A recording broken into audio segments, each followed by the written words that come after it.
ଦେଖିବି ମୋ ମା କେମିତି ଆସିକି ବାହାରେ ଖରାରେ ବସିକି ଖାଉଛନ୍ତି। ମା ଆଜି କଣ କଣ ଆଇଟମ ହେଇଛି, କଣ ବାହାରେ ଖରାରେ ବସିକି ଖାଉଛ? ଶୀତ ହଉଛି ଜାଣିଛୁ ନା, ଏଇଟା ପୁରା ଖରା ହେଇଥିଲା ଲୋ, ଛାଇ ହେଇଗଲାଣି। ପୁରା ଖରା ହେଇଥିଲା। କଣ କହନି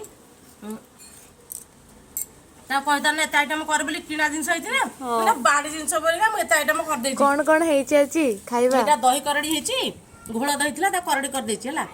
ଏଇଟା ହଉଛି ସିମ, ଏଇଟା ଶାଗ, ଏଇଟା ସୋୟାବିନ ଟା କିଣା ହେଲା, କାରଣ ତା ଝିଅ ଭଲ ପାଏ ବୋଲି ସେଇଟା କରିଛି। Chicken optional. ହଁ, ଯୋଉଦିନ ଆଇଁଷ ନ ହବ ସେଦିନ ଏଇଟା ତା ଝିଅ ଲାଗି କରିବ। ବାଇଗଣ ଆଳୁ ଭଜା ଟା ଭଲ ଦେଖା। ନା ବାଇଗଣ ନା ସରି, କଦଳୀ କଦଳୀ କଦଳୀ। କିନ୍ତୁ ମୁଁ ଖାଲି ବାଡିରୁ କାଠଗୁଡା ବାହାରୁଛି ବୋଲି ଜାଳରେ ଟିକେ କାଠ ଜାଳରେ କରିଦଉଛୁ, ମାନେ ଗ୍ୟାସ ସାରିକି ଏତେ ଆଇଟମ କରିମି 8 ଦିନ ଗୋଟେ ଗ୍ୟାସ ସରିବ, 4 ଦିନ ଯାଏଁ ଗୋଟେ ତେଲ ଛାଡି ଦଉଛି। ମୁଁ ସେଇଥିପାଇଁ କହିଲି ଖାଲି ଡାଲି ଆଳୁ ଭର୍ତ୍ତା, ଖରା ଦିନ ହେଲେ ଖାଲି କେମିତି ପୋଡା ପୋଡି କରିକି ଖାଇବା।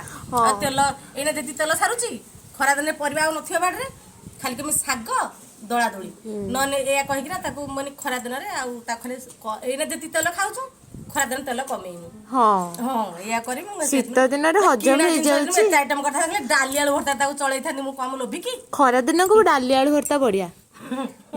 ପଖାଳ ଭାତକୁ ଆଉ ଆଳୁ ପୋଡା ଡେଲି ଲାଇକ୍।